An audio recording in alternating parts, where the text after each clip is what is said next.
Central Children's Academy, Sujla's fast-growing and English medium co-educational secondary school, Ladnu Bus Stand, Sujangarh.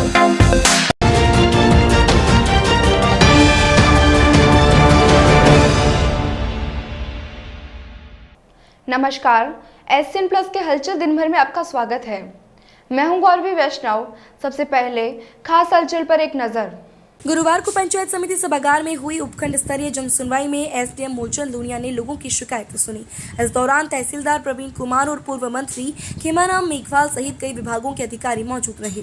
जन सुनवाई में पानी, बिजली, कटानी रास्तों, नगर परिषद से आए संबंधित मामलों सहित कई अन्य मुद्दों को लेकर परिवार आए।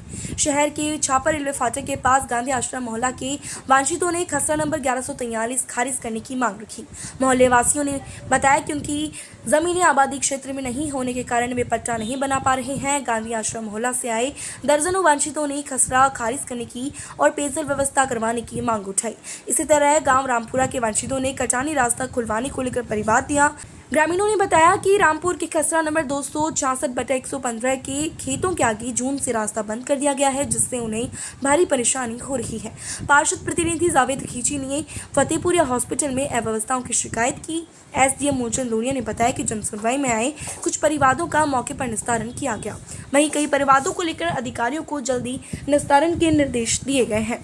जन सुनवाई में एबीडीओ भंवरलाल बिजौरिया, नगर परिषद लेखाकार Bhanwarlal, Jodhpur discom AN Vishambar Purohit, CDPO Gaurav Chaudhary, PWD AN Mohit Parashar, nodal पशु चिकित्सक लालचंद शर्मा, सीबीईओ ओम प्रकाश देवचिया, सालासर नायब तहसीलदार हेतराम सारन, कृषि मंडी सचिव सलीम मोहम्मद कादरी, बीसीएमओ राजेश शर्मा, कृषि विभाग से मदन सिंह ढाका, पशुपालन विभाग से विनोद कुमार मौजूद थे। जन सुनवाई से पहले एसडीएम मूलचंद लूनिया ने गुरुवार को पंचायत समिति सभागार से मतदाता जागरूकता स्वीप कार्यक्रम के तहत अवेयरनेस रथ को हरी झंडी दिखाकर रवाना किया। एसडीएम ने बताया कि ये रथ पूरे विधानसभा क्षेत्र में घूमकर ईवीएम मशीन और वीवीपैट के बारे में जानकारी देने के साथ ही यूथ को मतदाता सूची में नाम जुड़वाने और आगामी चुनावों में ज्यादा से ज्यादा मतदान करने के लिए प्रेरित करेगा।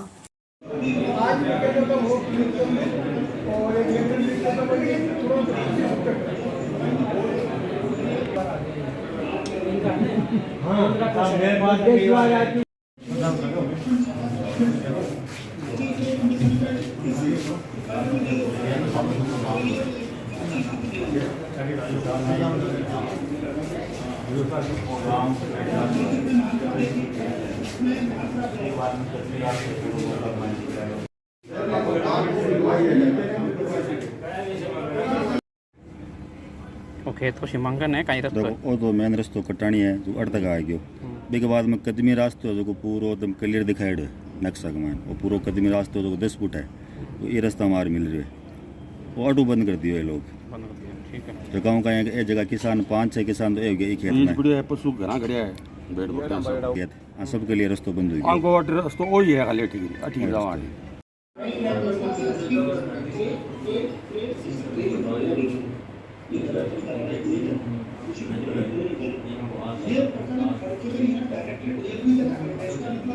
हमारा बेरिया ग्राम से गुजरात तहसीलदार है और 13-5 लोग अपने टीम का अतिक्रमण हटाने के लिए हमने 13-5 को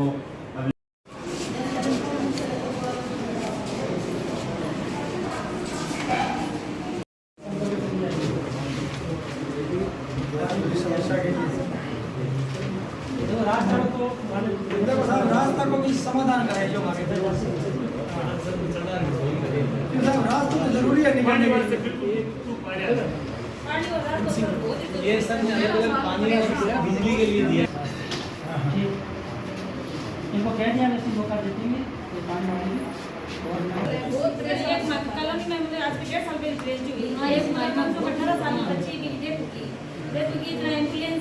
आज ग्राम पंचायत गुलेरिया के गांव रामपुर से लोग आए हैं जिनका रास्ता संबंधित किसान ने बंद कर दिया था, जो कि नक्शे में पूरा दर्शाया हुआ है।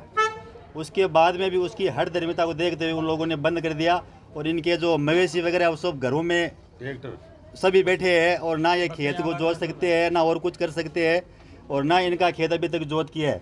तो मैं प्रशासन से आज जो जन सुनवाई हो रही है पंचायत समिति सुजानगढ़ में, एसडीएम साहब, तहसीलदार महोदय, इनको मैंने हम लोगों ने सभी ने ज्ञापन दिया है कि इस रास्ते को जल्द से जल्द खुलवाया जाए ताकि लोगों को राहत मिल सके और जो लोग खेतों को जोते बिना बैठे हैं या उनके मवेशी घर पर बैठे हैं वो उनको ले जा सके। कितना प्रकार का आश्वासन मिला? एसडीएम साहब ने हमें आश्वासन दिया है कि कल 11 बजे आपके पास प्रशासन आ जाएगा और जो रास्ता आपका बंद है उसको खुलवा दिया जाएगा और आगे की कार्रवाई जो भी होगी हम लोग करेंगे।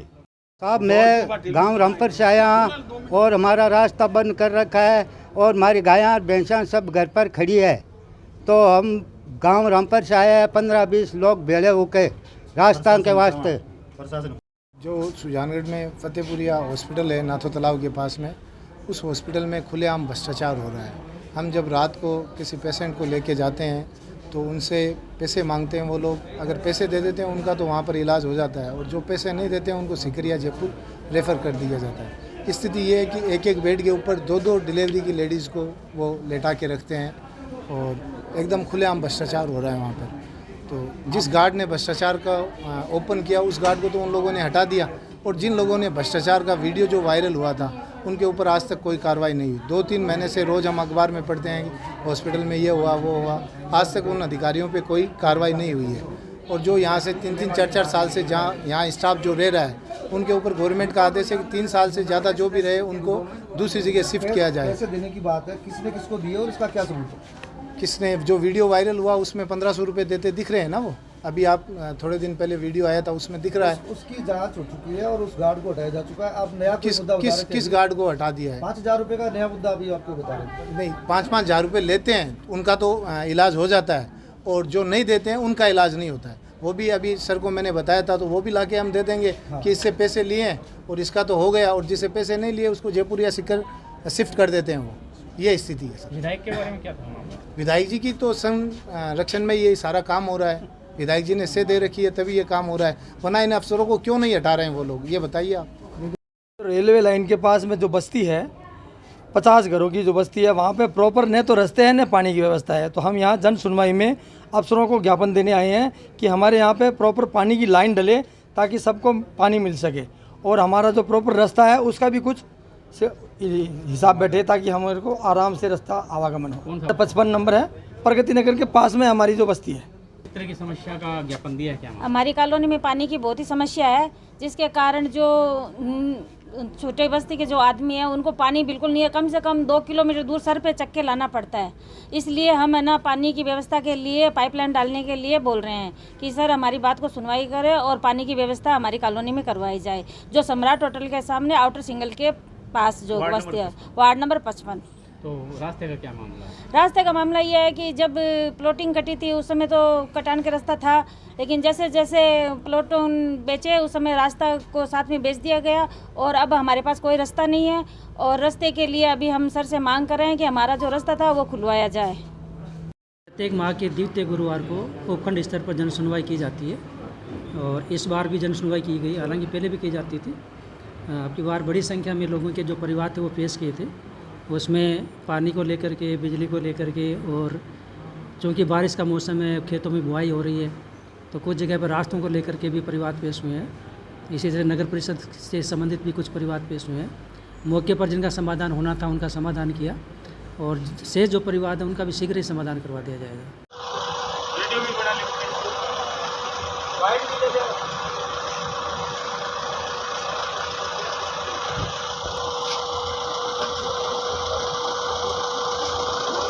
लोकसभा चुनाव 2024-23 को मद्देनजर रखते हुए इस पिछली बार में यहाँ पर जो वोटिंग का जो परसेंटेज था वो काफ़ी कम था। अपने चुरू जिले की जो सभी विधानसभा क्षेत्रों से उनमें सबसे कम था।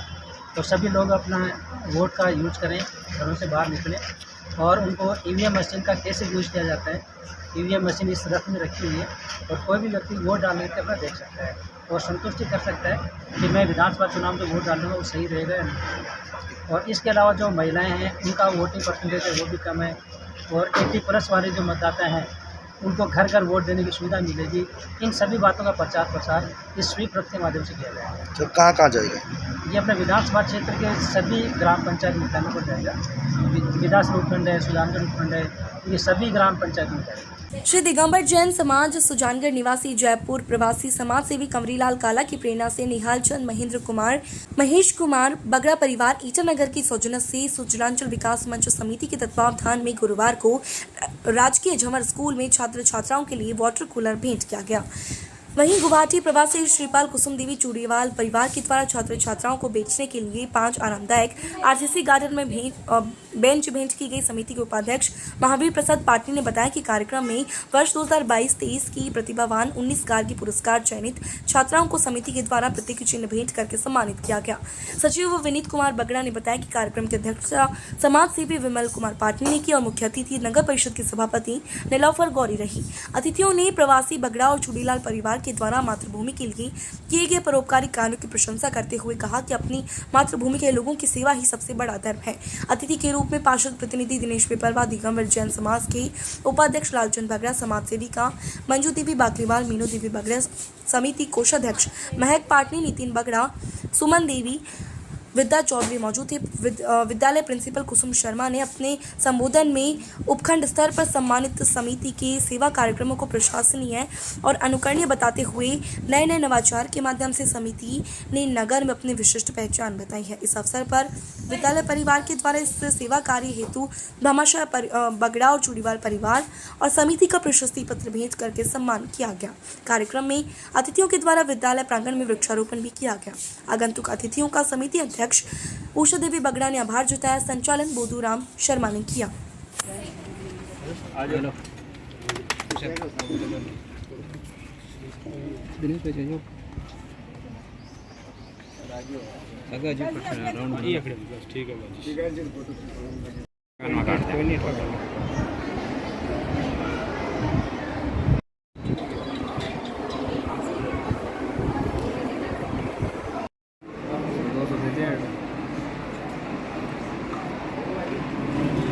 छात्रों की मेहनत, परिवार के सहयोग एवं सभी अध्यापकों की मेहनत से माध्यमिक विद्यालय में सुजलांचल विकास मंच समिति के द्वारा भामाशाह के सहयोग से जो निहाल चंद जी बगड़ा है उनके सहयोग से आज वाटर कूलर और कुसुम जी और उनके परिवार के सहयोग से आज यहाँ पर सीमेंटेड बेंच दिए गए हैं। तो मैं भामाशाह परिवार को बहुत बहुत धन्यवाद देती हूँ। जिस तरह से वो समय समय पर जिस तरह से स्कूल में विद्यालयों में जो ये सामग्री उपलब्ध कराते हैं स्टूडेंट्स के लिए ताकि वहाँ एक अच्छा वातावरण बना रहे। साथ ही मैं सुजलांचल विकास मंच समिति को भी बहुत बहुत धन्यवाद देती हूँ कि भामाशाह के सहयोग से वो हर समय हर एक क्षेत्र में अपना बहुत ही अच्छा कार्य कर रहे हैं। तो भामाशाह को और इस समिति को बहुत बहुत धन्यवाद देती हूँ। साथ ही जो जाट कर्मा भाई है उनके द्वारा भी आज पंखे और टिन शेड दिए गए हैं तो उन संस्था को भी धन्यवाद देती हूँ। जिस तरह से उन्होंने इस स्कूल में जो धूप होती थी आज बच्चों के लिए उन्होंने बहुत ही अच्छा यहाँ पे जो टिन शेड और पंखे लगाए हैं तो बहुत बहुत धन्यवाद। आज झमर स्कूल उच्च माध्यमिक विद्यालय में हमारे भामाशाह द्वारा जो बच्चों के लिए वाटर कूलर दिए क्योंकि गर्मी के मौसम में एक यदि उनको ठंडा पानी पीने को मिल जाए तो बच्चों को बहुत संतुष्टि होती है। खाना तो उपलब्ध होता ही है बाकी उसके साथ पानी भी आज ज़रूरी है। उन भामाशाह को मैं धन्यवाद देती हूँ कि उनकी प्रेरणा से हम आगे बढ़ रहे हैं और जिनको ज़रूरत है भामाशाह द्वारा हम उन ज़रूरत को वहाँ तक पहुँचा रहे हैं। तो हमारी टीम को सबको धन्यवाद देती हूँ कि वह इस कार्यक्रम में हमेशा अग्रसर रहेंगे। हमेशा हमारे ऊपर भामाशाह का आशीर्वाद बना रहे। जय हिंद। सुजानगढ़ पंचायत समिति की गोपालपुरा पंचायत से बाईपास सड़क बनाने के लिए सैकड़ों लोगों के साथ सरपंच सविता राठी ने जिला कलेक्टर को ज्ञापन दिया। पूर्व सरपंच रूपाराम खीचड़ ने कहा कि स्टेट हाईवे 20 नंबर गोपालपुरा से 5 किलोमीटर होकर गुजरता है जिसके दोनों तरफ बस्ती बसी हुई है जिससे बार बार जाम लगता है। डूंगर बालाजी के महंत ने बताया कि ताल छापर की सड़क बंद होने से बिदासर नोखा की यातायात से भी यही गुजरता है। उप सरपंच गणपत दास ने बताया कि बाईपास सड़क विधायक और सरपंच के प्रयत्नों से स्वीकृत हुई जिसका सीमा ज्ञान प्रशासन के द्वारा करवाकर अतिक्रमण हटाएगा। जिन लोगों के पक्के अतिक्रमण थे उन्होंने रजामंदी से हटा दिए। झूमर सारे ने कहा कि उनके परिवारों ने प्रशासन की मदद गांव के हित में की है। विवाराम कुम्हार ने कहा कि संवेदी जोन के मामले में भी प्रशासन को संज्ञान लेना चाहिए। संवेदी जोन नोटिफिकेशन की जन सुनवाई जल्द की जाएगी। आपको बता दें कि गोपालपुरा में बन रही इस बाईपास को लेकर कुछ दिन पहले जेसीबी से रास्ता साफ करने के लिए मकान तोड़े गए थे। इस दौरान कुछ लोगों ने विरोध जताने वालों का कहना है कि पहले पूरे रास्ते का सीमा ज्ञान किया जाए, उसके बाद ही बाईपास बनाई जाए। सागर महल ने कहा कि ये काम पंचायत को पहले करना चाहिए था, जबकि अब हमारे खेतों में फसलें हो चुकी है और फसलों को नष्ट करके बाईपास बनाना उचित नहीं है। से बिदासर कटानी जो रास्ता है गोपालपुरा में, चूँकि यहाँ खनन क्षेत्र है, साथ में ही छापर रोड बंद हो चुकी है, इसलिए इस गोपालपुरा जो स्टेट हाईवे 20 नंबर है, जो कि पूरे गांव से 5 किलोमीटर की दूरी पर दोनों तरफ गांव बसा होने के कारण यहाँ पर जो हैवी यातायात है और जो ओवरलोडेड गाड़ियाँ चलती है, उससे इतना ज़बरदस्त जाम लगता है कि 2-2 घंटे तक ये जाम नहीं खुलता है। जान मान हानि का हमेशा डर बना रहता है। गांव वालों की पिछले कई सालों से डिमांड थी कि बाईपास रास्ता बने। सरकार के द्वारा, विधायक महोदय के द्वारा ये रास्ता अब हमारा स्वीकृत हो गया है। बाईपास पे इस कटानी रास्ते पे जिन्होंने गलती से, जिन्हें ध्यान नहीं था, अपनी दीवारें कर रखी थी, उन लोगों ने पक्का निर्माण जितना था उन लोगों ने सहर्ष अपना निर्माण हटा लिया, पीछे अपने दरवाजे हटा लिए, अपनी दीवारें तोड़ ली कि गांव के लिए भलाई हो, गांव के लिए साधन हो, गांव की सुविधा हो। लेकिन कुछ एक आधे लोगों के कारण मान लीजिए इनका ये कहना है अगर रुकती है। हालांकि हमें विश्वास है कि प्रशासन ने जिस प्रकार से कार्रवाई की है, ये गांव की सुगमता के लिए कार्रवाई की है, और आज हम प्रशासन से यही मांग कर रहे हैं कि इस पे सड़क बने और जल्द से जल्द बने, जो काम है वो पूर्ण किया जाए। लिए नेक्स्ट तो कार जा माँ की फोड़ी है, कोई गलती है तो कटान में जी माँ की फोड़ ली कहना हूँ, ये माँ का कोई तकलीफ कोई, लोग अब आगे क्यों बंद करिए है। यस, देखो गांव की समस्या आम जन की समस्या मानी। हमारे गांव के मायने कहीं एक बाईपास को रास्तो निकालो भी में कहीं एक 2-4 बार सरपंचों ने कांकरा डलवाया, वो अनहाने में डाल दिया। आज जो कटान का रास्ता है उस रास्ते से एकदम से प्रशासक समेत सरपंच द्वारा वो रास्ता निकाल रहा है। एक आदमी ने उन रास्तों को बैन करते करते आज 4-5 बार बैन ही किया है। उस बैन को गांव वालों ने तो निदान के लिए बोल रहा है, सब गांव वाले बच्चे से लेके बूढ़े तक, और आने वाले 5 साल बाद में बाईपास का रास्ता होए तो वो भी निकलना चाहिए गांव से बाहर। अभी निकास के रास्ते के वास्ते एकदम से मना कर रहे हैं, वो हमारे लिए बड़ी निंदनीय की बात है। हम दुखी हैं उस रास्ते से कि बंद क्यों करे, उस रास्ते को सड़क से जोड़ा जाए। ये था SCN प्लस का खास बुलेटिन हलचल दिन भर। टीवी पर देखने के लिए शेखावाटी केबल नेटवर्क के चैनल संख्या 153 पर जाएं। सोशल मीडिया पर हमसे लगातार जुड़े रहने के लिए हमारे YouTube और Facebook पेज को सब्सक्राइब और लाइक करें। नमस्कार।